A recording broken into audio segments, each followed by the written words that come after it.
that we do have 2 staff members that are currently out on leave. Actually, 3 are currently on leave. One should be returning fairly soon. One was planned, and one was another baby born early. So we have some new babies in the Olive Grove family. And we actually have a third one going out soon. So we're full of maternity leaves and that kind of thing happening. But we're covering okay for the moment and making plans for any other potential gaps that might come up in staffing. That's it.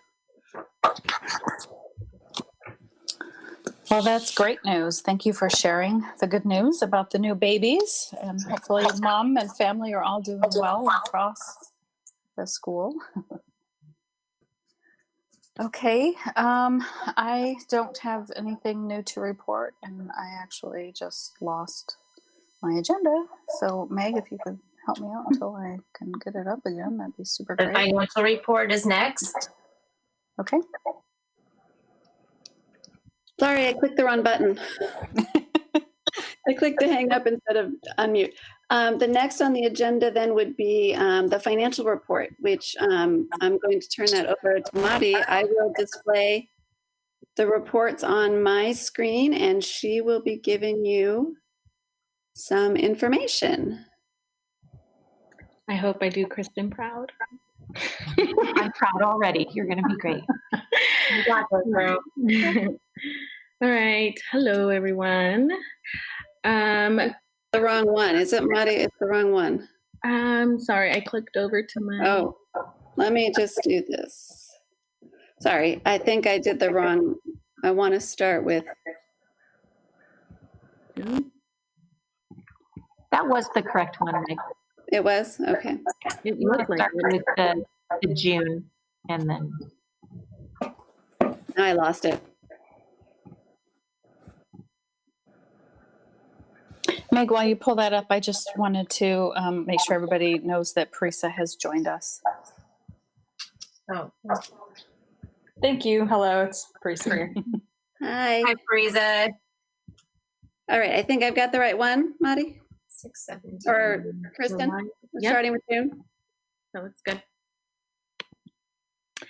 All right, the general layout for each month's reporting will be, I guess how I'll be discussing it will be by revenue, expenses, net income / deficit, and the balance sheet. Within these reports, you can find the information within the handful of the first pages. The other pages are just more information. So for June, these reports are as the end of each month. For June, July, and August. Please note that only June's report are compared to against the board's approval of the operating budget of 1920 school year. So for June's, actual revenue was approximately $8.75 million for against the budget revenue. That was approximately $9.725 million. Expenses as of June 30th, 2020, total personnel expenses were approximately $5.945 million. Total operation expenses were approximately $3.5 million. Total expenses were approximately $9.45 million. The net income deficit as of June 30th, 2020, taking the revenue less expenses, the school has an actual net deficit of approximately $1.38 million.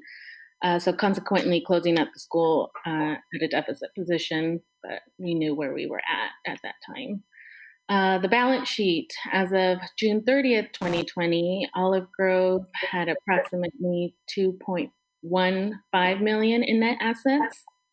The school also had $1.21 million in current liabilities with no long-term liabilities. Olive Grove holds a $554,000 restricted funds, and that all is designated towards Title V funds, which also holds true for July and August. That is going to be reported on. For July, if I'm going too fast or too slow, please let me know. I'm just kind of reading off the list. I think the pace is good. Okay. I just need to find July. Okay. So- Yeah. That's perfect. Mari, the one thing you may want to say then at the end is just say, so that our reserve or our fund balance amount each month is a good data point. So that was about 2.1 million in June. 2.5. Sorry. That's at the very end of the At balance the sheet. very end, I made some notes and it went down on my notes. I'm sorry.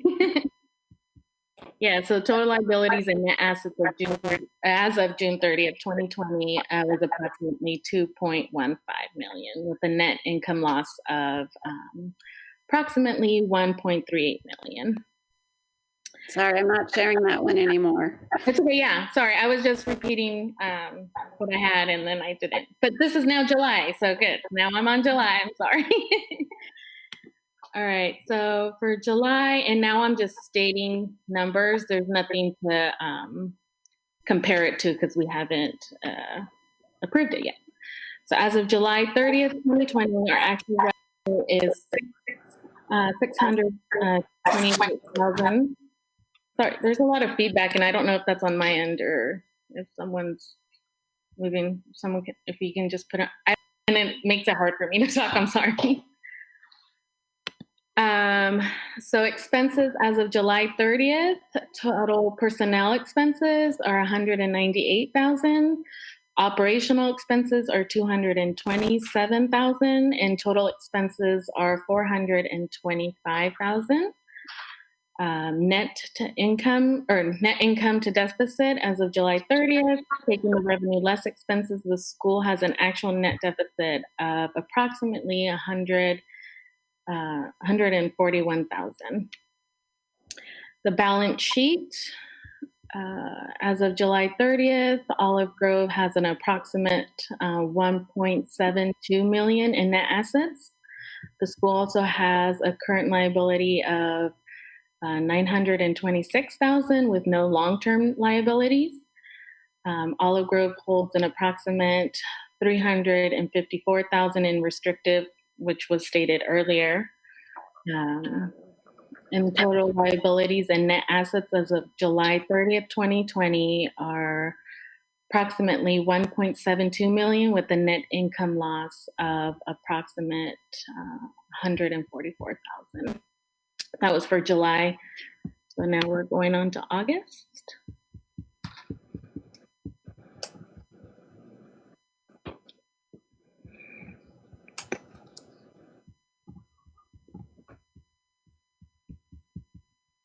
All right, so for August, it's the same slate. As of August 31st, 2020, our actual revenue is approximately 628,000.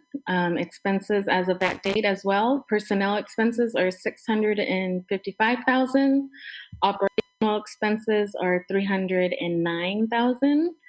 Total expenses were 984,000. Also from August 31st, 2020, taking the revenue less expenses, the school has an actual net deficit of 356,000. The balance sheet. Olive Grove has an approximate 1.46 million in net assets. The school has a current liability of 883,000 with no long term. And we still have the same restricted funds with the approximately 354,000. Total liabilities and net assets of August 31st, 2020 are approximately 1.46 million with a net income loss of 356,000.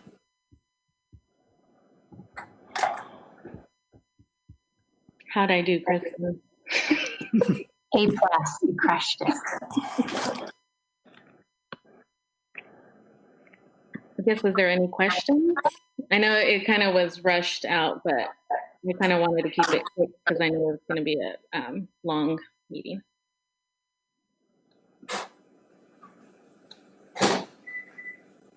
I'm good. Does anybody else on the board have any questions or comments or, just comments on the presentation and perhaps a different format or any feedback for Madi.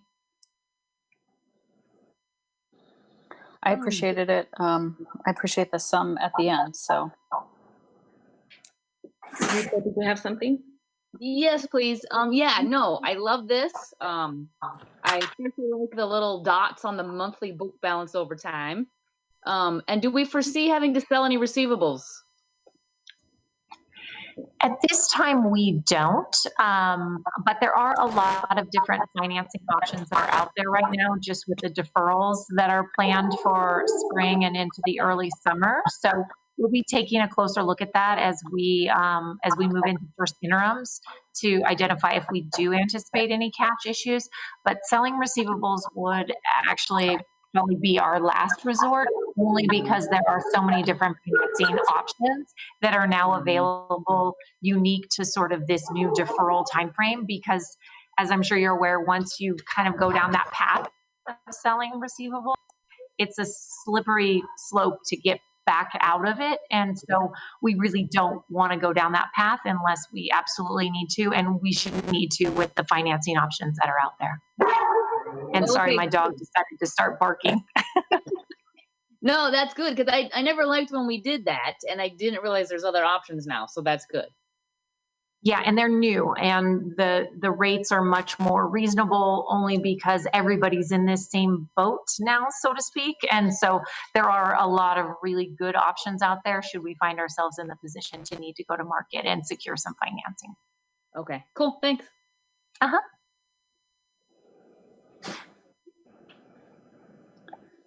okay, so the next thing on the agenda then is, and thanks again, Madi, really appreciate that. Nicely done for us. Presentation from the Orchid, Santa Maria, and San Luis Obispo Learning Centers. Yeah, so I'm going to turn it over to Laurel Ciervo. She's going to be presenting actually both of the next two items. Laurel is actually stepping in as the director in the absence of the current director, Janae Gutierrez. So Laurel will be making her presentation. All right. Hi, everybody. Most of you I met. Some of you are new to the board, so you might not have met me. My name is Laurel Ciervo. I'm the Director of Student Services and Leadership, so I oversee and work with our directors and our counselors. And now I'm stepping in for Janae while she's out. She's the one that just had her baby. It was 3 weeks early, so a surprise. But so she was going to be presenting this first half tonight, and now I am going to be presenting it for her. Meg, do you still have yours up that you could present that way? If anyone has questions along the way, they could chat them in and I can still see them, or you can stop me and ask them too. But we decided this year, I know in the past we have presented LC specific information. And this year, because we're so doing a lot of the same things because we're virtual and people have access to everything virtually, we decided that we would present things based on a topic of something at our school that we're doing. So some of you know, some of you may not know this, but last year when COVID hit, we stopped academic probation and that process. Just because everything that was going on, we wanted to make sure that our students, there wasn't really even anywhere for them to go if they were dismissed from our schools, so we didn't have this process in place. This process is one that makes it so that if a student isn't on track, and if Meg, if you want to click to the next, so if they are not doing 80% of their work, then they start moving through the steps of academic probation. So I did put links on here, so you should be able to click through them at your convenience as you want to. But the first one there is just our academic probation documents so that you can see them. And I'm going to just give a quick summary today of what they are. So basically in red, this is the ed code that basically states that, I'm sorry, well, I'm going to interrupt. Can I ask you all to try to mute yourself? There's some pretty good feedback happening. Do you know how to do that without too much difficulty? I don't want to make it too awkward, but yeah, I think that's better. All right. Okay. Sorry. No problem. So basically, it just says that students can't be involuntarily removed by the charter unless there's a reason and unless we have gone through a process of that. What we have added this year is that once they get to that final step, that they do have the right to a hearing by a neutral officer, so they can request that. So I oversee academic probation and send out the step 4 letter at the end. So if you want to click on the next one. So on this document has basically our steps of our process. So what happens is if a student is struggling in their actual meetings, it will trigger them to have a step 1 meeting with their teacher. We've moved all virtual this year, which has been a learning process for all of us. So now everything is on an online file. So if I'm a student and a parent, when this meeting is started, I get a shared folder from my teacher with all of these documents in it, and I will get that shared with me as I move through the 4 steps of the process. So in the first step, the teacher will sit down with the student and the parent and come up with what interventions we need to do to make sure the student is successful. And we try to personalize it for that student. So for example, for one student, it might be that they need constant reaching out from their teacher. From another student, it might be that they need a different way that calendar is laid out, or they might need to make sure that they understand how to use their calendar invites, because now everything is digital. So a lot of it is just teaching students how to be more successful. So we monitor that. And as we go on from that step 2 is when the director will come in and be part of that meeting also. So they see how the process is going so far, why the first steps weren't successful, and what we need to add to the process now. So that's where they will again document all the things that happen in this meeting, and then share it with the family. And at this step, the family and the student and the director all sign, understanding that if by next week the student is not caught up 80% in their work, that they will go on to step 3. All of this ties into the grades that I'll be talking about later, and I know that you guys had requested. So this is kind of our, how do we get students when their grades are not successful and they're not doing the work they want to do. You can see that I put links on here for the step 1, the daily progress update, the tutoring tiered support form, productive home learning environment. Those are all documents we've made to share with the family to help them be more successful in the program when they're not. The teacher resources, the action checklist is on here so teachers understand how to do it, how to look at what 80% is, how to look at and how to track this for their students. When they get to step 3, the counselor gets involved. I also get involved just to make sure that if we're at this step, that I'm looking to make sure the documentations that the teachers have done is correct and all in the proper place. So at step 3, we make sure families know exactly what they need to have completed up to 80% by the next week when we meet. And if they don't, at that point, that is when the director and myself will step in and say, it looks like you're not being successful here at Olive Grove. 80% again is attendance for us. So if they're not doing their work, they're absent from school. So that's when we send home a letter. The letter gets sent home, letting them know that they'll need to re-enroll in their home school district. I've sat in quite a few of these meetings lately, and I'm finding that when it is implemented correctly, it really is helping a lot of our students be successful. And there's some students that this program just does not work for. What has been nice with us all being on distance learning right now is that before, some of the students that came to us maybe because there was some major bullying situations at their school, or they were just anxious being in school. And right now, that's not the case. So families I've been able to explain to a lot of the families, that right now it might be better for your students to be in an all-day Zoom call with a teacher and be able to have them in that program. So right now it hasn't been a huge issue. Last year we had some families that were very anxious to leave us just because of the fact that they'd have to go into an actual school again. So that's the process. I don't know if anyone has any questions about it, but at step 4, if the family does request an actual hearing, then we have to bring in someone who's not associated with our school to look at the whole picture and see if we fairly went through this process and gave them a chance. So that's why we're trying to be really concise in how everyone's documenting it. And that's why I'm keeping an eye on it, so that as we go through, we don't get to a spot where when someone looks at it who's not associated, they say, well, how did the student know what they needed to do? Or what did you do to intervene at the time? So, so just so that you as the board know, we wanted to make sure you know that this is the process. If it does get to that step, that's what's happened. And hopefully students are more successful because all of these things are being put in place and they don't get to that last step. So that's the first part of my presentation. Does anyone have any questions about that?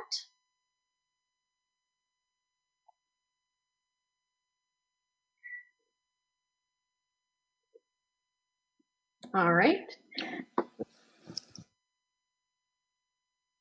Did you have a question, Deb? Oh, no. No, I was just going to say it's pretty straightforward. So again, appreciate the information. This is helpful to get a better feel of how things are going at the Learning Center. Sure. Then the second part, Meg asked me to present on because I know that you guys had asked her about grades and how things ended up at the end of the school year. I know some of our board members are new, so I wanted to just go over what we did, what happened, what kind of data we have at this point. And if there's questions you have on this, again, feel free to stop me. So the first slide that I have here is a slide that I actually did present to you last year when we made the decision to look at how we were going to grade at the end of the year. So if you look at this slide, you can see that the blue lines are Q3. So Q3 is about when we went on to stay at home with COVID. So those were the grades. Starting from the left is A's all the way to F's at the end. And the orange graph is August 27th when we brought this to the board. So you can see that within that time period, grades did tend to go up in the F area and down, especially in the A, B area. So students, we did see a drop in grades as we were going into the end of the year. If you remember, last year was really tough because a lot of schools just went to a fully credit, no credit.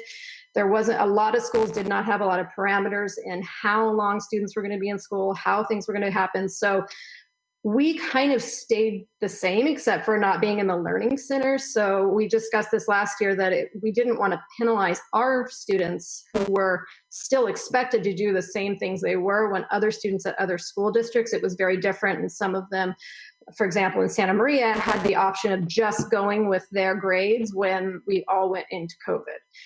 So you guys who are on the board made that decision that basically students would have the ability to either take their Q3 grades or their Q4 grades. So if they were doing better at the end of Q3, they could take that. Or if they improved their grades, they could go ahead and have their final end of the semester grade. If you want to, did I not have it in this one? I thought it did. Okay, so I did have a slide in here that basically is kind of how we went over that with staff. So basically we talked to staff and told them to talk to families about the grades, and then they were issued the grade. Because of that, it is hard for me to give you any more data on exactly how that ended up, because some students ended up taking their Q3 grades, some ended up taking their Q4 grades. What we do know is that students did struggle.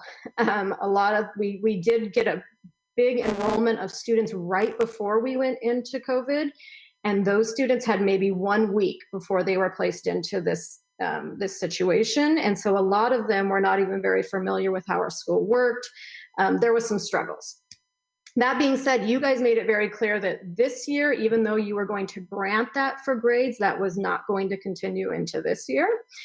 So if you want to click on the next slide. So I just wanted to quickly kind of go through what are the things we have in place so that this doesn't continue to happen what happened last year, because we still are at home. We have brought academic probation back, which is what I just talked to you about. So that process is here, which helps a lot of our students stay on track and motivates them to keep going. We have quite a few new virtual supports. We have a calendar that students have access to that has lots of different live sessions with their teachers. So that did not happen last year. They also have drop-in times with math and English support that they can go to for the Learning Center specifically. And then we also have a virtual counseling support calendar. So right before I came to this, I was actually in a financial aid night with our counselors. 4 of our counselors were there, and we actually had 8 families, which is really exciting to us because in the past we've had a really hard time getting families even in the daytime to come to these things. So the fact that we had 8 families, I'm super excited about. I've also been jumping into a lot of these virtual supports and especially the counseling supports, and we've had lots of families in the counseling supports. Tomorrow at noon, we have a Meditation Wednesday that we do every day. You guys are invited to come too, if any of you want to see it. And we're going to be doing, Jenny, who just went out, our other person that went out on maternity leave, she used to lead a yoga class. Now I'm going to do a meditation during that time because I don't do yoga. But we do have lots of different supports that we're offering that being really excited, kids are coming to. So that's been really exciting. I also just want to tell you data-wise, we did not conduct a 3rd round of Renaissance testing at the end of 2020. So it was hard to compare our data from the beginning of the year because that got messed up, as did our standardized tests from last year also. Our first round this year has been completed and students have been placed into their intervention courses. So anyone, if you want to click to the next slide, I think it is. It's after that. So I'll go over this first. So these are just the specific support classes I was telling you about. So we have math support, English support. We have science labs for students. So students can jump into those that we didn't have last year. Our color and design has become for all LCs. And then she also teaches a healthy cooking just for Santa Barbara. But this is just an offering of some of the things we offer. And yeah, you can go on to the next one.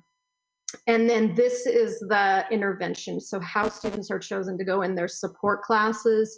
Our English support, anyone who scored in the red and yellow, which is our bottom levels, has to go into these courses and they have to complete a certain number of lessons to help their math and English scores. As you remember, we have typically had very low standardized test scores. So we're constantly working on trying to improve those test scores. And this is one of the ways we do it for students who score low. And then also we have restructured our ELD program this year. I know that's one of the things we needed to work on. And so now we have one teacher who teaches all 3 of our ELD courses and manages those students. He does that weekly, and students are required to come to those lessons. They also have to do Reading Plus, which is an intervention for English. So that is a wrap up of just some of the things that we have brought back in a virtual format. Some of them are new, some of them were in the center, but they're here now back in this format. I think students are starting to get the hang of it. If you're ever wanting to, I would encourage you to, we can share the calendar with you and you can just jump in anytime you want and see what's going on in these sessions. I try to do it throughout the day. I don't always get the chance to be working with kids every day. So this is something that's fun for me just to jump in and see actual kids and get to see them learning. Any questions you have about the grades or the supports we put in place?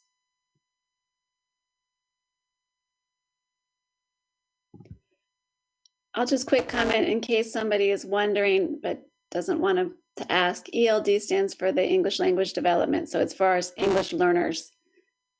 Yeah, good point. There's lots of acronyms, I forget. All right, well, thank you guys. That's all I have. Thank you, Laurel. That was awesome. Unless anybody else has an objection, I'll tell Laurel that you're free to go if you would like to log off. Laurel, you don't need to feel compelled to stay for the whole meeting unless you're interested to. All right, thank you. My son has been, I've been working all day, so I will let you go. Thank you guys. It was nice to see you. Have a good evening. You too, Deb. Bye. Thank you. All right, so up next is the academic performance during COVID. That was both. It was all part of it. Okay, I had a both of feeling, them. but I just thought I'd double check. All right. So then nothing in training. So the next thing on the agenda is approval of a consent agenda, which is basically the minutes from our last meeting. I make the motion to approve our consent agenda. Is there a second?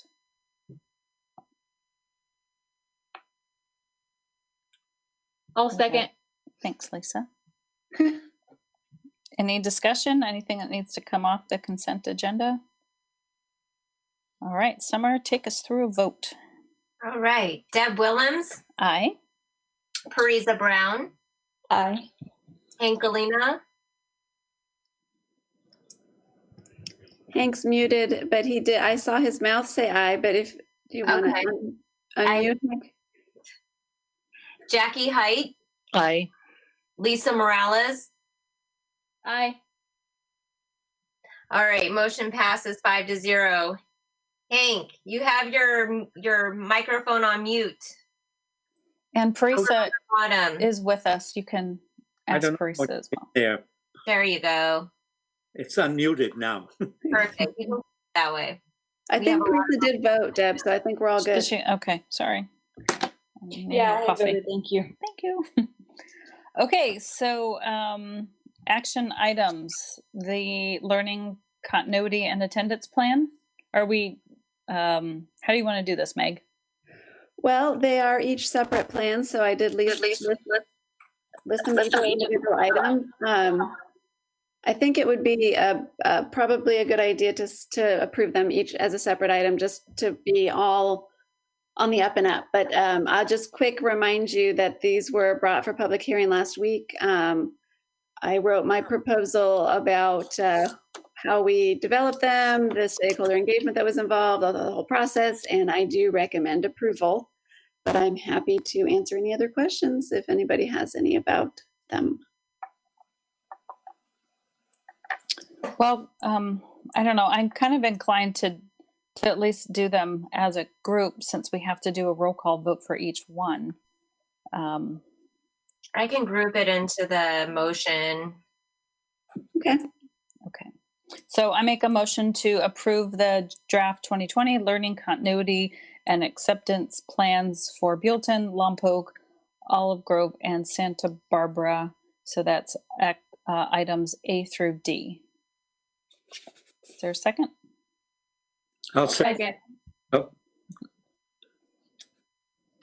Hank, aye. okay, are you the first one? You both spoke at the same time. I'm going to say Hank. All right. Aye. And then take us through the roll call vote. All right. Deb Willems, Aye. Parisa Brown, Aye. Hank Galena, Aye. Jackie Height, Aye. Lisa Morales. Aye. Motion passes 5-0. Thank you. All right, the next item on the agenda is the 2020-2021 operating budget for Olive Grove Charter Schools, Buellton, Lompoc, Orchid, Sunbury, and Santa Barbara. So I make the motion per item E on the agenda. Is there a second? I'll second. Is there any discussion? We do have a presentation. Kristen, I forgot to ask you, would you like me to show my screen and you can? Sure, that'd be great. Just find it. Okay. It is going to be a little bit of review of some of the items that we looked at last week. So I won't belabor too long. Meg, if you would go to the next slide, please. So you'll remember that we had a lot of changes since we approved our preliminary budget back in June, and specifically sort of where our funding was being driven, what we're being funded on versus what we budgeted, and sort of that impact. But I wanted to just walk you through each of the operating budgets revisions. These are the budgets that we would like to use as a management tool going forward until first interims in December, when we have, a good portion of the year's actuals.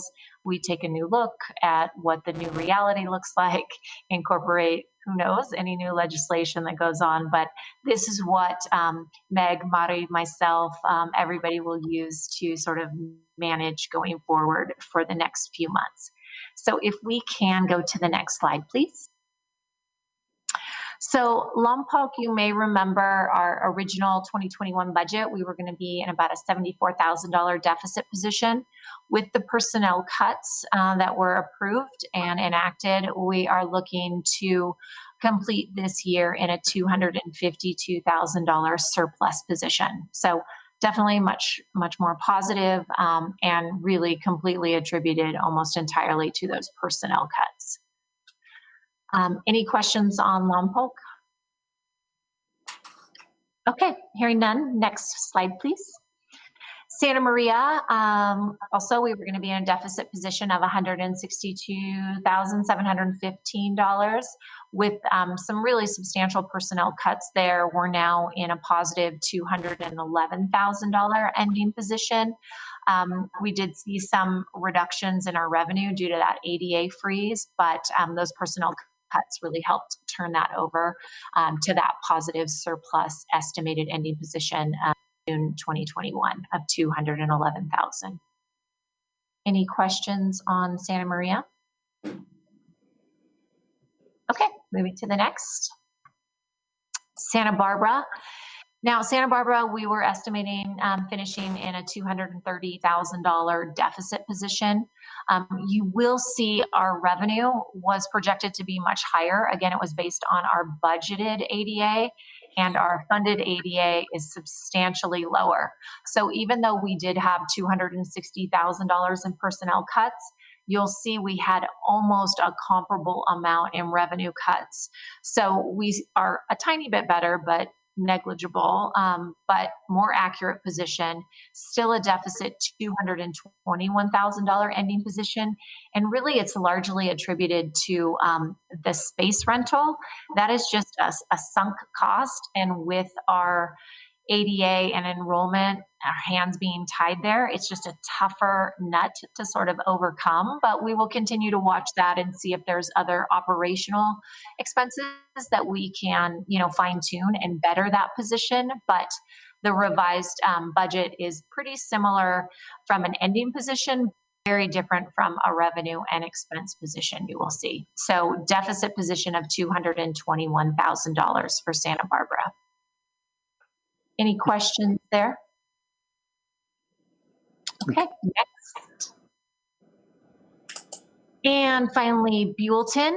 So, we were looking to be deficit to $2,000, $2,300. Now we're, to the positive, but, it's smaller, and we did make some personnel cuts. And while it may not look substantial, proportionally, it still was, necessary and helpful. So we are looking at an estimated surplus position of $310. Obviously, it's really close to that break-even point, but it is positive. And again, we will watch those manageable expenses, operational expenses, to see if we can better that position. But right now, we're recommending estimated ending position of $310. Any questions on Buellton? Okay, and then I think, Meg, the last one just sort of shows the family of schools. And so if you look at that far right column that reads total, you'll see across all of the schools, we're looking at about a $242,000 surplus position. And that's in spite of sort of that Santa Barbara one that's a little bit tough to overcome with our rent. But overall, much better position than what we adopted back in June for our prelim budget for the year. And that is that.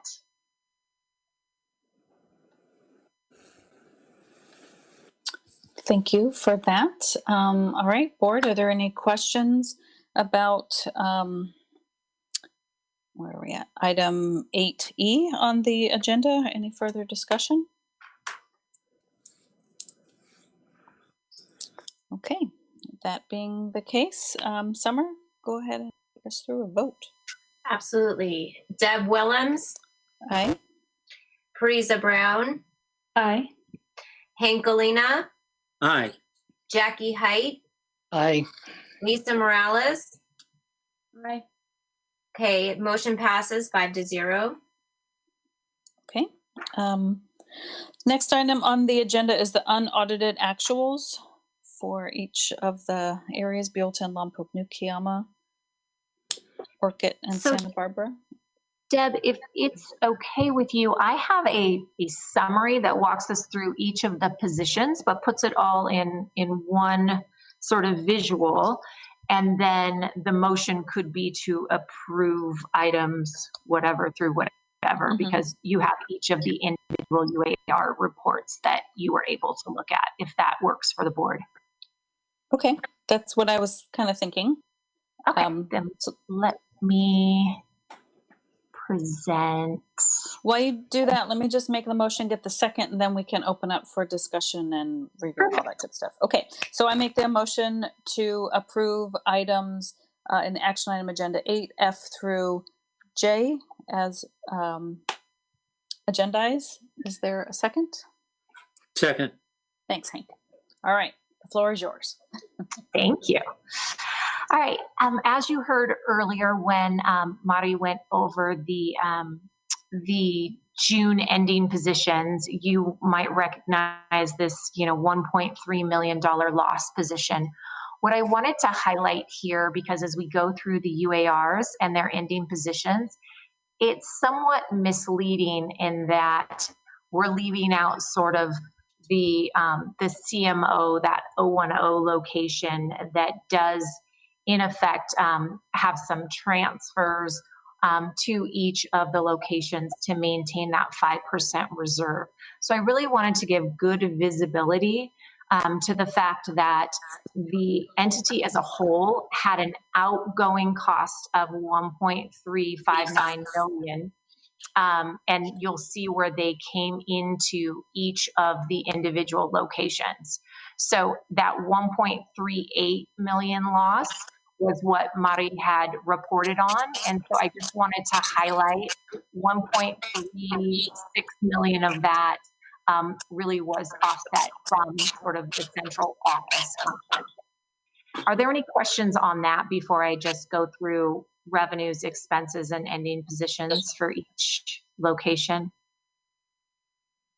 Okay, I just want to give really good visibility, because if I went through each of these and just gave you the deficit or surplus position and you added them up, you would say, we actually didn't do that poorly, but I want to highlight these transfers in so that we have a really clear picture of that $1.38 million deficit position. So Kuyama this is the last time we'll report on them. We are closing that down, but as part of that, all of the 1920 reporting still needs to get done. So we finished the year with $96,732 in revenue and total operational expenses of $57,310. So total expenses overall, $111,983. You'll see that transfer in, and then a net income of a deficit, $15,251. So total revenue, $96,000, total expenses, $111,000, net income, negative $15,000. Moving to Santa Maria, total revenue, $3.254 million. Total expenses, $3.232 million. So a surplus position of a little bit over $22,000. Again, that is with a transfer in of $294,000. So this gets us to that sort of reserve requirement. Santa Barbara, total revenue of $1.991 million. Total expenses, $2,015,000, transfer in of almost $600,000, and a deficit position of almost $24,000. Lompoc, total revenue, $1.831 million, total expenses, $1.832 million. So really close to a break even here, a deficit of $1,390 with a transfer in of almost $200,000. Buellton, total revenue $900,000, total expenses $903 for a deficit of a little bit over $3,000, and a really small transfer in of a little bit over $3,000. So each of these 5 locations have their own individual unaudited actuals report, which is what UAR stands for. It's a CDE standard template that we're required to submit to our authorizer. So all of them are in the same format and they were provided to you to take a look at. I just wanted to walk through them all together, but now I will give it back to you unless there are any questions.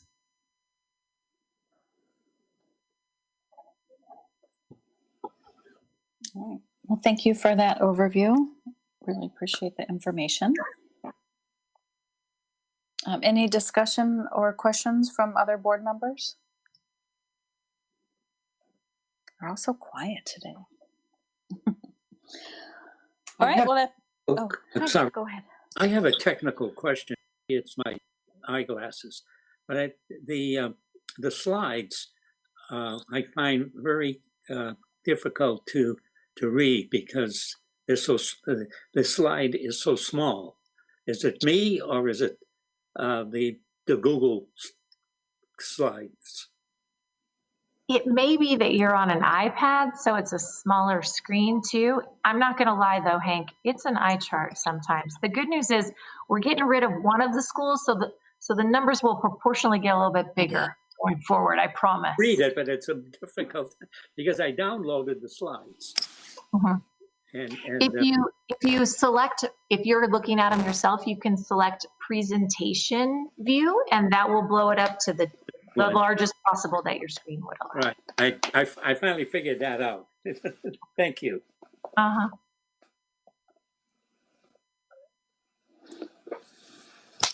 All right. Anything else? Okay. In that case, Summer, if you could take us through the vote again. This is approving items F through J, the unaudited actuals for each of the learning centers, schools. All right. Deb Willems, Aye. Parisa Brown, Aye. Hank Galina, Aye. Jackie Height, Lisa Morales. Aye. Okay, motion passes 5-0. Thank you. Does the kitty object? No, I was like, That's the joys of Zoom and working from home. It's nice that we get to be human as well. All right. Next item on the agenda is approval of the EPA resolution. I make a motion to approve the EPA resolution as noted on item K of the agenda. Is there a second? Second. Thanks, Hank. Is there discussion? Meg, do you have a presentation or any info for us? Kristen, were you going to say a word? I didn't even. Yeah, I can. So basically, we have 2 requirements as a board each year as it relates to our EPA, which is our Educational Protection Funds. We need to, number 1, report on how we did spend the funds in the previous year and put that on our website. And then we have this item, which is what we are doing is we are pledging to spend the funds in the manner in which they are intended, which means we will use them in instructional purposes. And so it is super simple. One for each, one blurb for each school that says we will use the funds as they are intended, which is for instructional purposes. And then we will post on the websites the sort of backward looking. So this is the forward looking resolution. And I will just comment that those are already posted on our website. And so there, that part's done too. Okay. Is there any other discussion or questions from the board? Alrighty. If you could, and then just as a reminder, the board does have this in the board packet, the exact verbiage. Are you guys okay with it? Do you need me to read it? Or have you already reviewed it? I can display it too if anybody would like to see it.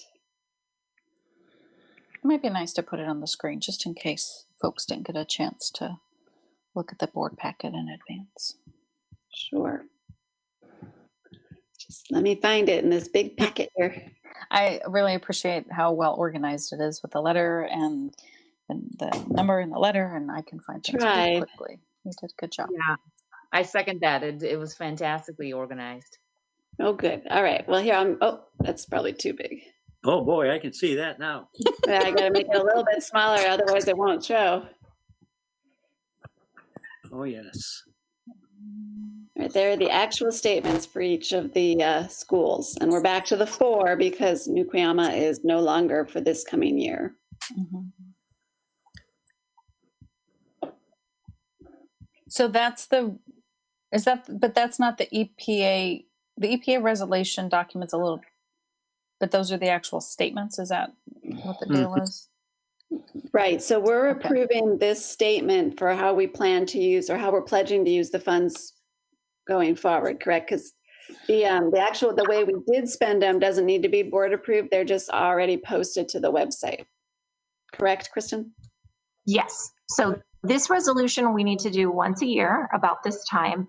And then as soon as we close our books, we sort of, we report proving that we did what we said we were going to do, right? So these are estimated amounts, but the most important part is that we resolved to use the education protection account funds solely for instructional, non-administrative expenses. Okay. And then the Word document you sent us is just explaining is documenting what you just explained. So that's why there's 2 things in the file. Okay. And Kristen, do I need to put the actual dollar amounts in the minutes? No, you do not.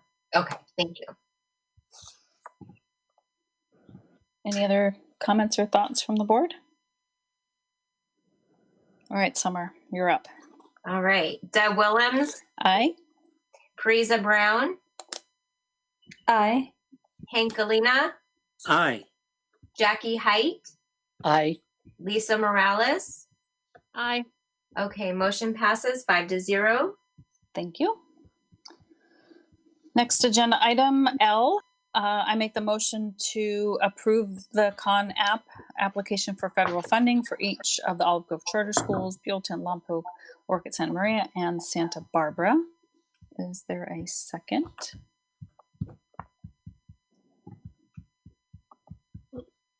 I'll second. Thank you, Lisa. All right, Meg, just open for discussion. This Great. this application for consolidated is this No Child Left Behind money from the state? I don't mean from the feds. No, so Hank, this is, it's a requirement for federal title funding for us to put this in front of the board, for you to have visibility to what we're applying to, that all of the certifications and assurances are true and accurate. So there's this statement, the certificate of assurances, thanks Meg, that basically says what we're about to say is accurate. There's another component that is the protected prayer certification, which basically says that the board is acknowledging that we do not have any policies or procedures in place that prohibit anybody conducting a protected type of prayer activity in a public school environment. So you just have to sort of go on record saying that. And really then the actual application for funding so that there's visibility to the title funds that the is applying to and the information provided. What funds do we apply for? We apply for Title I and Title II, which is what we've done in the past. Yep. We'll go Title I, Title II, Title III. And then we also do Title IV, which is the PCSGP grant, which is hard for me to say that acronym every time. Okay, good. And Kristen, that's the same for all 4 schools. We apply for those same titles. Correct. And that's consistent with what we've done in the past. So no change from past practices. You just once a year have to certify that the information is accurate. You have to recertify that you're, you don't have anything that precludes protected prayer. And then actually click the little radial buttons to say, yes, please, I would like to continue receiving Title I, Title II, and Title IV funding.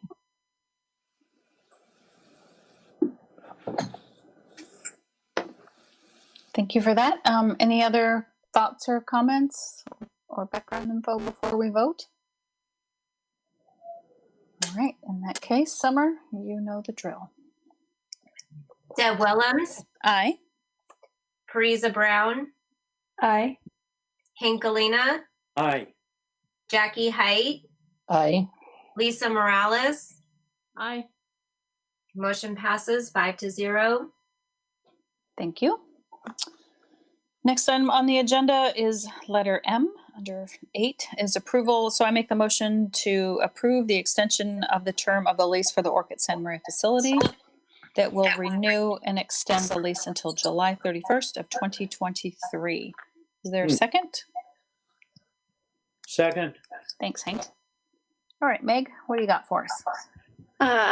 This is a necessity. So we have the center once we're able to go back there. They had asked us to renew it for 5 years, but I did renegotiate it to renew it for 3 so that it matches the length of the term of the charter so that we won't be stuck in a lease if for some unforeseen reason the charter is not renewed in 3 years. So I recommend you approve it, please. No six options. So is it it's the same information and then notice to exercise the option to renew? Or is it? It is the same information, yeah. So Okay. if you're looking at the board packet, I do a proposal, which is like my background information, and then there's the actual notice that I have already that I've signed to extend the lease. Okay. Thank you. Any other questions or comments?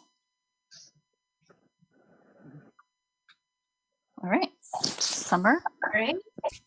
Deb Willems, Aye. Parisa Brown, Aye. Hank Galena, Aye. Jackie Height, Aye. Lisa Morales. Aye. Motion passes 5-0. All right, so it looks like the next couple items on the agenda are employee handbook, student parent handbook, some and policies, the academic probation policy, uniform complaint policy. Do we want to look at each one of these individually and talk about them?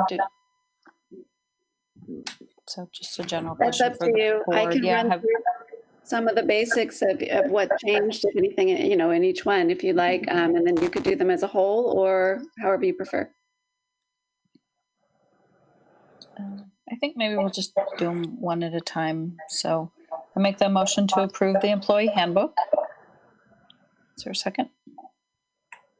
I second. Thanks, Jackie. All right, Meg, can you let us know what you got going on there? Yes. So, did you want me to display it? It's a lengthy document, so if you want time to look at it now, we'd need to take a few minutes if you didn't have a chance already. But basically, each year we make some updates to this employee handbook in order to reflect any new laws or regulations or policies. So this handbook was updated for the current school year. The updates were made by Olive Grove staff in consultation with our attorney. I did make a note on my proposal document about specifically which items were added to the handbook. We added a page on Crescendo communication system, which is the phone and text system that we use for the organization. We added a staff technology policy and an employee dating policy. There were some other minor revisions, but they really didn't result in any substantive changes, grammatical or those kinds of things. Would you like me to pull up any portion of that? Would you like to see those pages that were changed or added, I mean? I had a chance to read the whole document, and again, I thought it was very well explained and thing, and it's stuff. It took a little time to read, but it it seems to have taken care of a lot of other things that happen with employees and stuff. A job well done.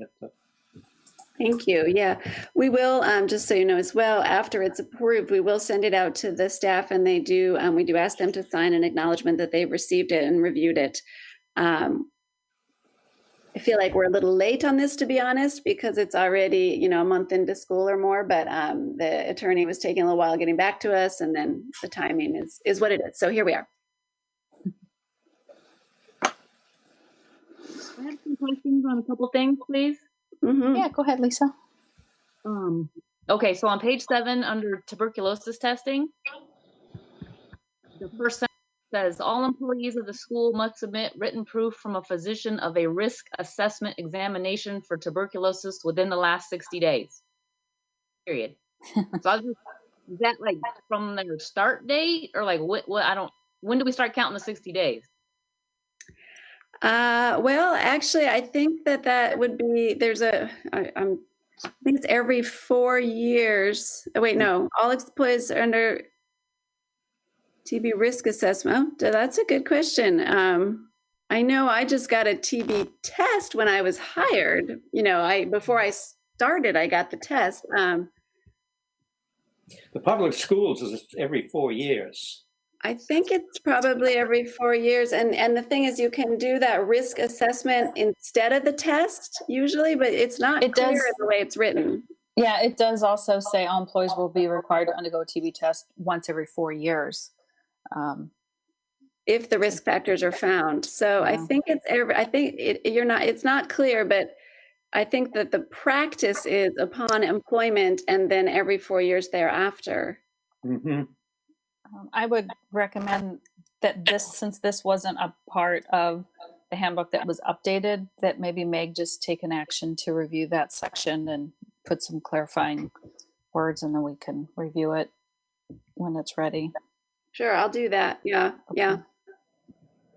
Yeah, presumably this part wasn't changed from the one you would have approved maybe last year, but I'll look at it and review and clarify.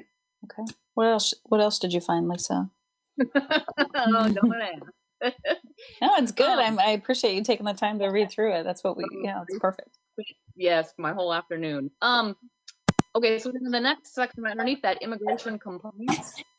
I guess just a comment that I found it interesting that we are specifically calling out that OGCS will not check the employment authorization status of current employees or applicants who are not offered positions with the school unless required to do so by law. So I'm taking that as we don't e-verify. That's mostly, like I said, just a comment.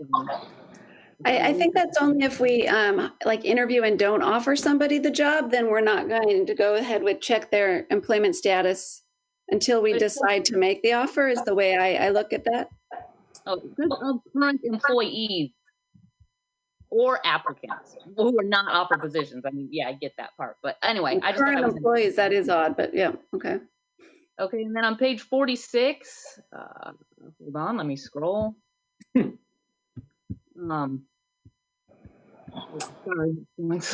It's about organ donation. You can have time off for organ donation, which I fully support, but I mean, there's just a little, I think it's a typo.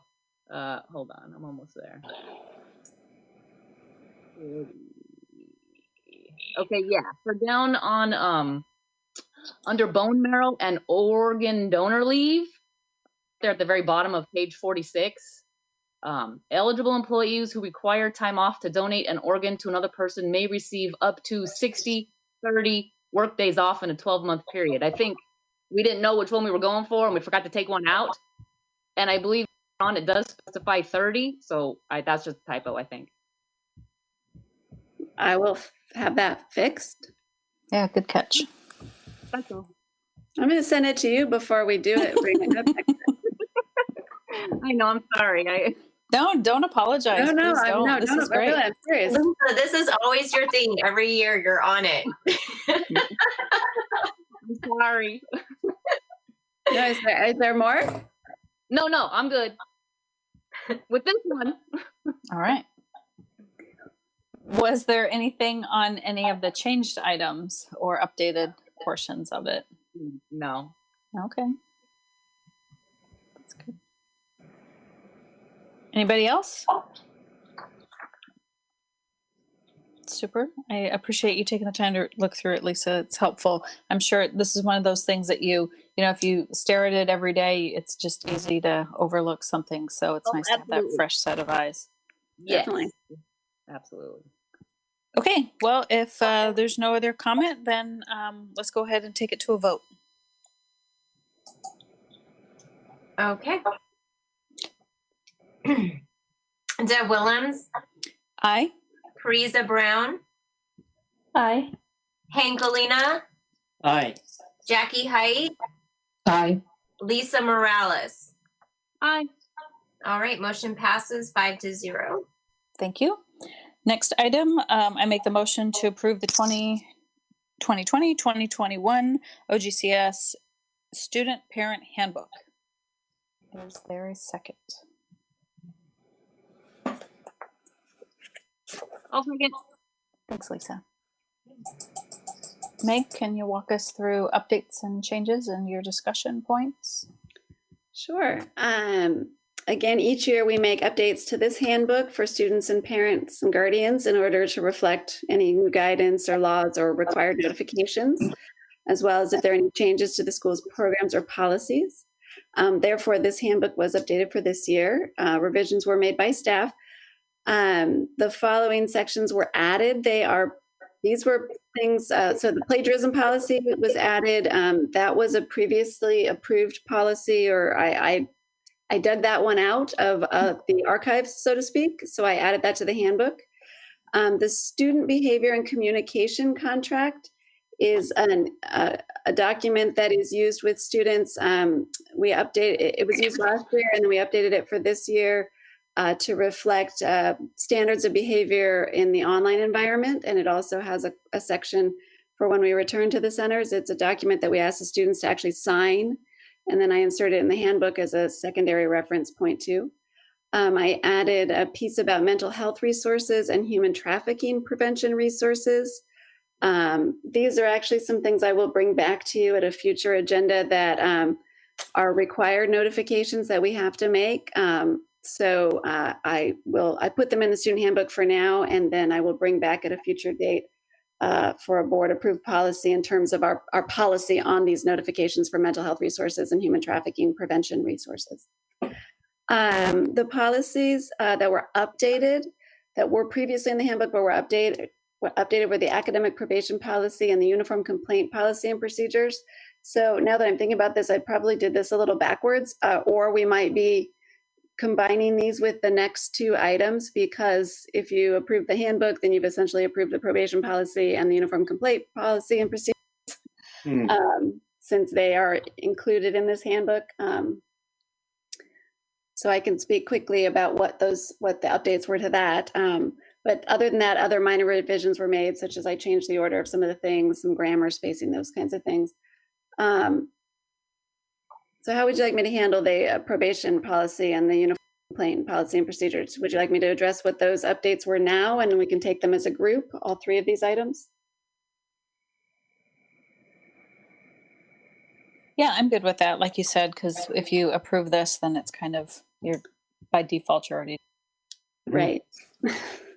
I should have probably done it the other way around, but I couldn't quite figure that out linearly, so to speak, in an agenda. So the academic probation policy, Laurel went through it with great detail in her earlier presentation, but we did make these changes to the policy that I felt it important for the board to approve. Basically, as she mentioned, we took out some signatures and made some of the documentation that's shared with families completely digital, so that it no longer requires letters with signatures and things like that, since we're not seeing the families in person, and the digital signatures can sometimes get a little cumbersome. We also swapped some of the interventions in the processes to be virtual, but the policy itself, we removed any mention of the word truancy, as truancy doesn't really apply to students in independent study. I also made sure that this policy is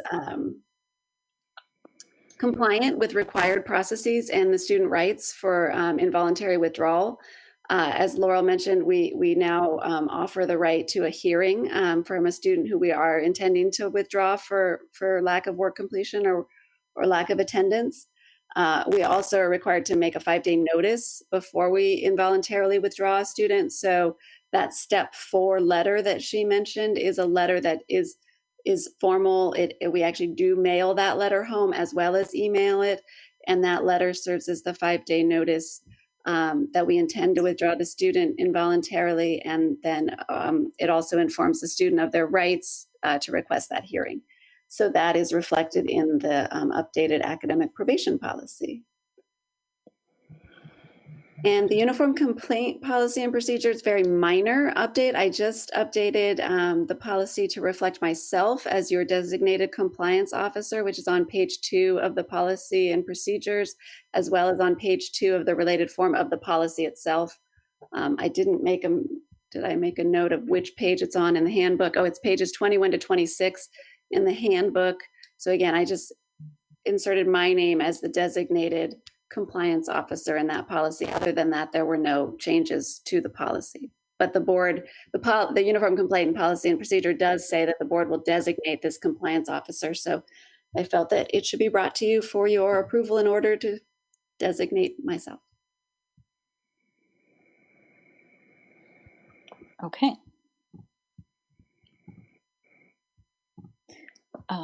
Any other thoughts or on this topic?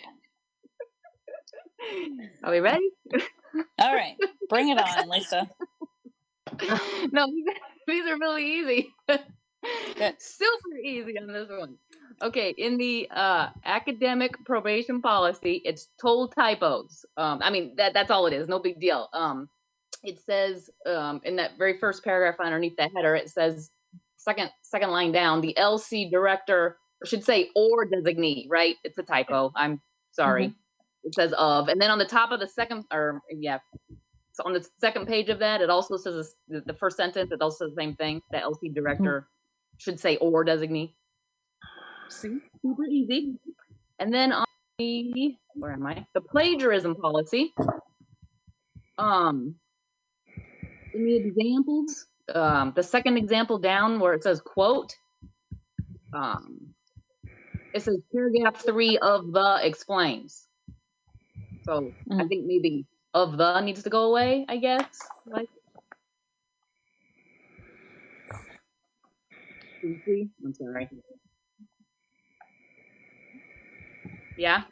Yeah, I'm reading it, or I'm trying to, but yeah. Yeah, I see what Meg's- Yeah. I'm sorry. And then let's see. What you hired me for, right? That's right. That's why we pay you the big bucks. I'm trying to figure out what that's supposed to say. Probably paragraph 3 of the text explains. Oh, there you go. Yeah, I didn't really know, what they were going for there. And then, let me find it. Oh, where'd it go? Wrong way, sorry. Page, 10. Let's see. Oh, so page 10, the Every Student Succeeds Act. I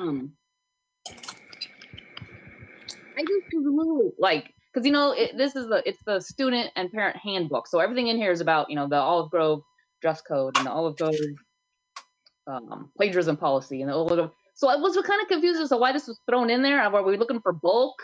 I just didn't know that it needed a whole page because it's not specific in any way, and it seemed a little political. And so, I mean, we can mention it and just say like Olive Grove will strive to, or will follow all the laws of all the administrations or something. I don't know. I just didn't know that it needed a whole page. That's all. To be honest, this one was in there previously, and I left it because I didn't know exactly the reasoning behind why it was included, to be honest. So I left it in with really no. I might have made some minor revisions just to make it a little more concise or a little more up to date, because it was sort of written as if President Obama was still in office. That's Right. my problem too. That it seems a little dated, and that's why I was like, so anyway, yeah, I just throw that out there. But again, that one was in there previously, and so I can research why, and if it's a necessity, and if it's not, I can remove it. Yeah, and I don't remember, because they know I read everything, and I don't remember reading this before. But I mean, I know you're right. Well, you did. I know it was there before. I know that, but I don't remember it because I would have anyway. I just thought it was odd. Okay, well, I can look into why it's there and see about either if you'd like me to remove it for this year or just to put it on the, my review and revise in preparation for next year, whichever you prefer. It's up to the rest of them.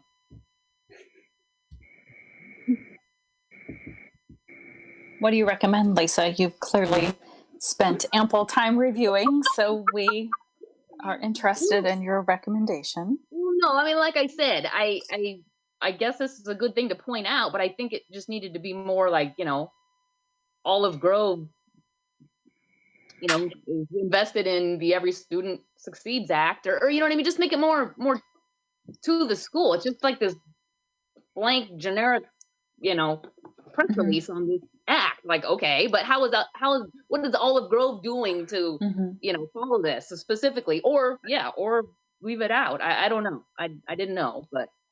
Well, I have a feeling it was copied and pasted from a website or some other notification. Maybe it was a required notification at some point, and so it was just sort of pasted in there, is my sense. Because I think if I went to that website linked at the bottom of that page, and I think it's pretty much verbatim, more or less, all that language. So, yeah, I think it's probably my recommendation is to leave it for now, but it's something we'd like to have you look at and have it kind of improve the flow of the document and tie our Olive Grove back to it, or vice versa.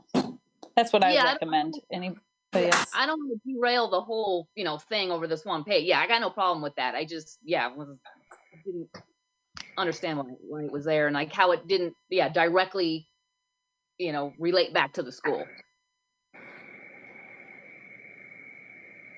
That's So, a really good point. So far, I gather if you do approve these, you'd be approving these with the minor, typo issues corrected, and then with the direction to consider the ESSA, why it's in there to improve the flow in future handbooks. Yes. What do you think, Hank? I hear you thinking over there. I'm thinking. Are you okay with that path forward? Yeah. Okay. All right. Any other thoughts or questions or concerns on the student handbook?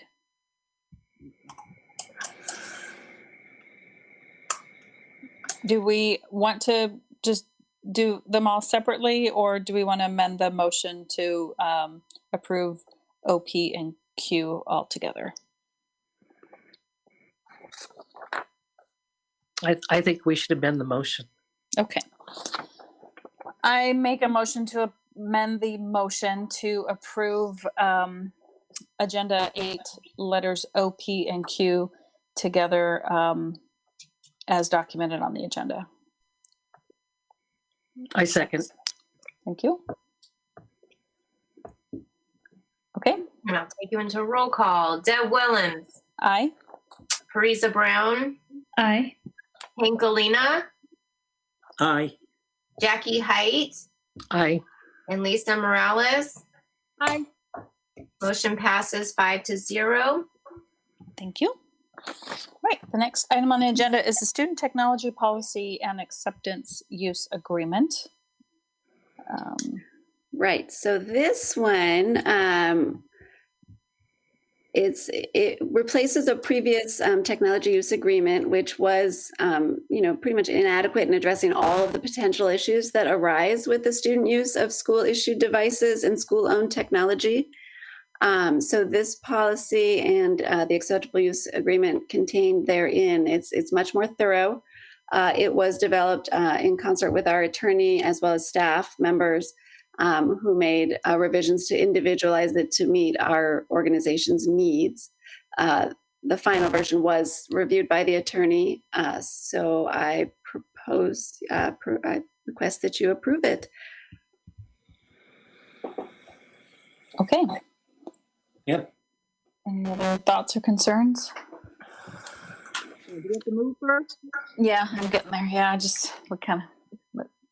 Okay, so I make or does somebody else want to make the motion? Oh, I'm sorry. Did I jump before you It's moved? okay. Sorry. We'll get there. Yeah, I move to approve the Olive Grove Charter School Inc. Student Technology Policy and Acceptable Use Agreement. Is there a second? I'll second it. Thanks, Hank. Any other discussion? Oh, my question. Okay. On the bottom, the last paragraph on page 2, the executive director or designees shall provide age-appropriate instruction regarding safe and appropriate behavior on social networking sites, chat rooms, and other internet services. Such instruction will include blah, blah, blah. I was just curious as to when and how that takes place, like upon enrollment, that's part of the, or like orientation, or how does that work?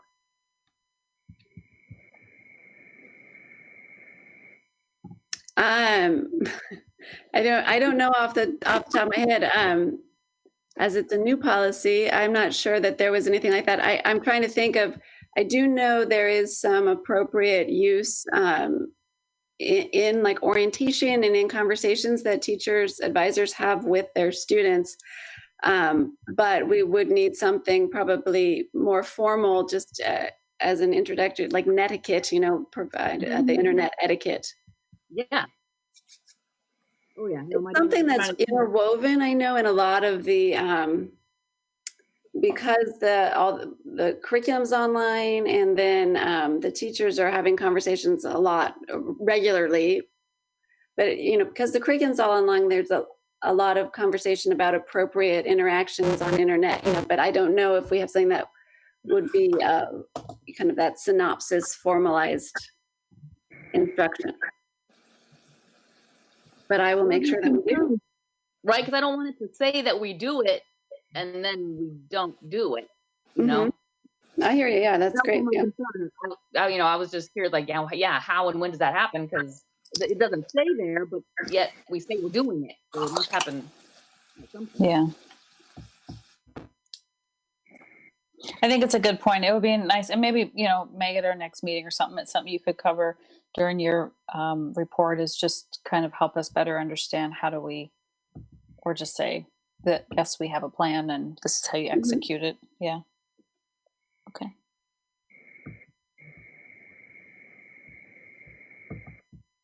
Got it. All right. Thank you. Anything else?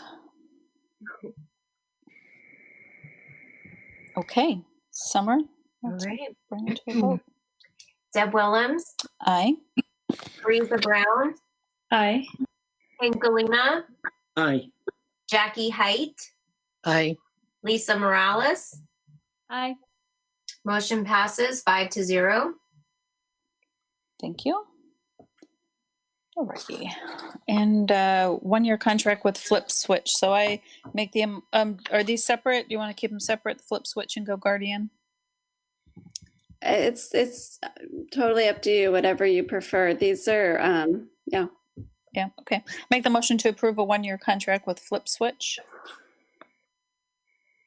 Second. I second. Thank you. Okay. All right, Meg. What do we got? This contract is for our website hosting and maintenance services for the Olive Grove website. In the past, they did provide marketing services at quite a substantial additional cost to the school. This is one of the major expenses we've been able to cut recently. We have no need for marketing at the moment since we are frozen. Our enrollment's frozen due to SB 98. So we rearranged this agreement for the coming year to include just the website services. So I will make the point that this is going to save us approximately $60,000 in this revised operating budget that you just approved. So that's quite a chunk of change. And we'll still continue to have our website. What kind of marketing do they do for us? They previously, you know, I would maybe defer if somebody else could speak to it because it was things that happened before I joined the school. But I do know they made some really high quality production, videos of students that are posted on our website, and they did some of our social media management. They posted things on Facebook to try to spur enrollment. Madi, did they take out ads in movie theaters and things like that too? Yeah, there were some ads in the movie theaters, but you basically covered them all. It was the videos what really cost the school a chunk of change, plus the marketing on a monthly, weekly basis that they had it, for sure. Right. So the videos we own. So that's, they were kind of an investment. We purchased those. So they are still, like I said, posted on our website. And they are very high production value. So, yeah. Okay. Other thoughts or questions on the motion?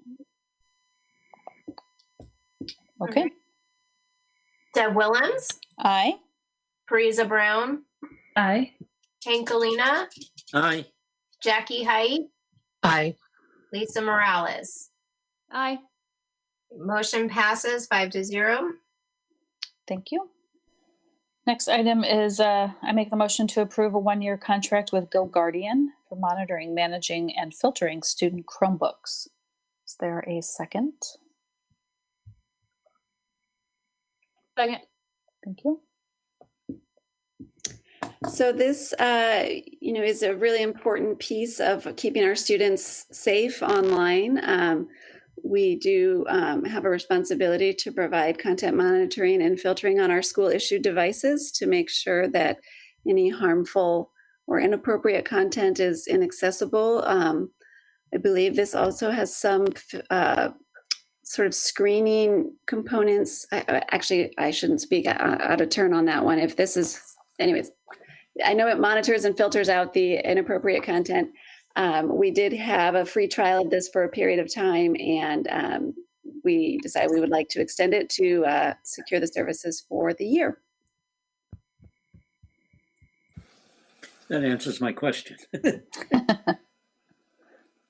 Sorry to steal your thunder, Hank. Anybody else have any thoughts or questions? Okay. In that case, Summer, can take us through a vote. Yes. Deb Willems, Aye. Parisa Brown, Aye. Hank Galina, Aye. Jackie Height, Aye. Lisa Morales. Aye. Motion passes 5-0. Thank you. Next item is I make a motion to approve the 1-year contract for Parent Square, which is a school-wide communication platform. Is there a second? I'll Second. second. Thank you. I'll write Lisa down. Meg? This one, the school had previously used this service, and the decision was made towards the end of last school year to not renew this contract because there was quite a significant price increase. From what I gather, the organization has been enjoying quite a lovely sort of introductory rate for a number of years, and the company decided they were going to increase the cost to be more reflective of the actual per student enrollment.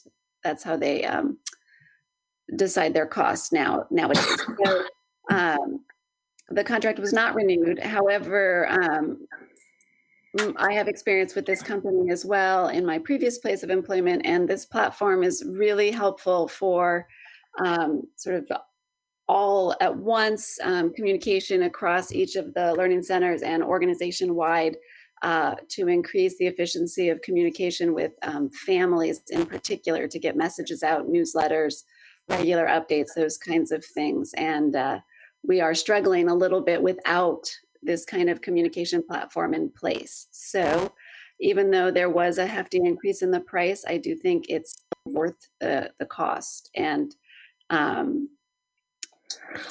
I recommend approving the contract. Okay, that answers my question again. I like to answer questions before they're asked.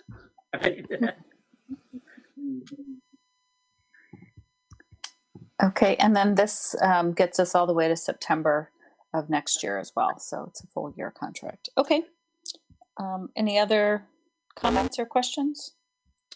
No, I agree. I think it's a good program, I guess, to call. My daughter uses it to talk to all her parents. So yeah, I'm glad that we're continuing it. Great. We'll in a second once we vote. Right.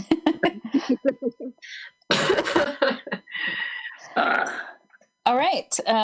In that case, if there's nothing else, Summer, let's bring it to a vote. Okay. Deb Willem, Aye.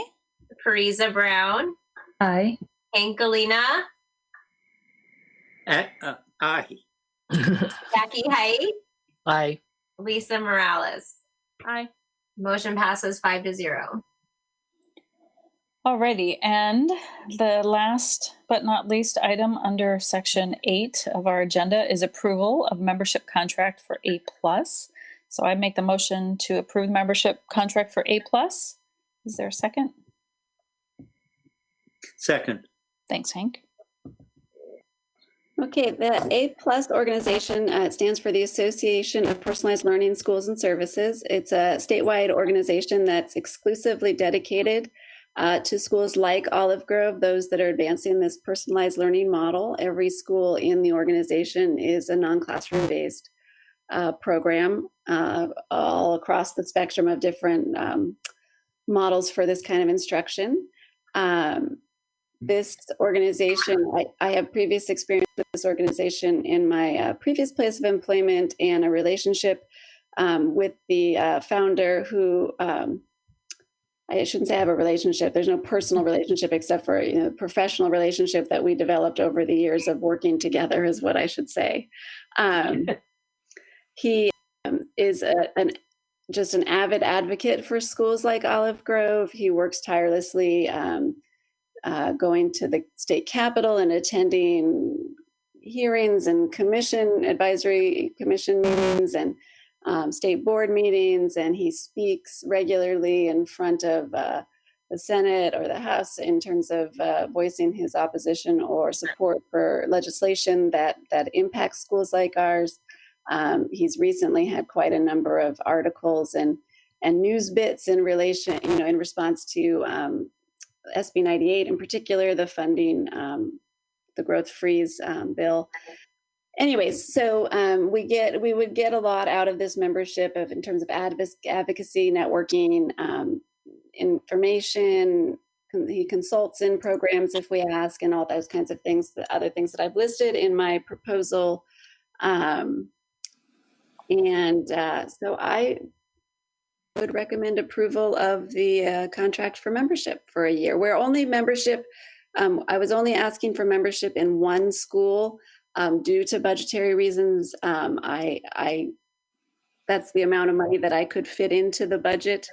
That were actually already adequate funds allotted for dues and membership from the original operating budget, so there's no increase in cost or amounts for the revised budget that you just approved. So, like I said, I was limiting the membership to the one school, Orchid Santa Maria, because it's our largest school. Okay. And this is new to Olive Grove, is that right? It is new to Olive Grove, yes. Okay.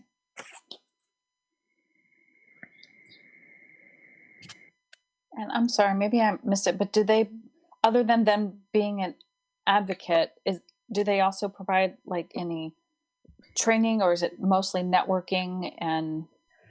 They do regional meetings and so there's workshops. They do have an annual conference. It has actually been canceled for this fall because of COVID. But he does an annual conference comparable to the CSDC or the CCSA, the California Charter Schools Association conference that will be in the spring. But his conference is specifically for personalized learning schools. I've found it to be the best conference I go to generally annually because it is so specific for our kind of school. But he also does come upon a request and he'll do some kinds of trainings with staff upon occasion. And then there's regional meetings and workshops. Okay, thank you. Any other thoughts or questions, comments? All right, Summer. Wow, this is our last motion. Okay. Been a ride. Deb Willems, Aye. Parisa Brown, Aye. Hank Galena, Aye. Jackie Height, Aye. Lisa Morales. Aye. Motion passes 5-0. Thank you. Is there any, so moving on to item 9, is there any board business discussions or informational items under board business that folks wanted to discuss at this time? Any new business or future agenda items that we want to make sure we include in a future meeting? All right, in that case, our next meeting will be December 8th because the public. Right. Oh. I just want to make sure we point that out that December 1st is off the agenda. Okay, so next meeting will be December 8th because, as Meg told us, the public hearing is not required, so we do not need a meeting on the 1st. So December 8th is when we'll get together again. And just as a reminder, if there's any agenda items things that you do want to discuss as a board, if there's any policies that we, just wanted to also encourage folks to look at the different policies that are posted on the website. It would be good to bring a couple forward to keep dusting those off, right, and keep moving forward. So, and with that, I think the meeting is adjourned at 7:51. So.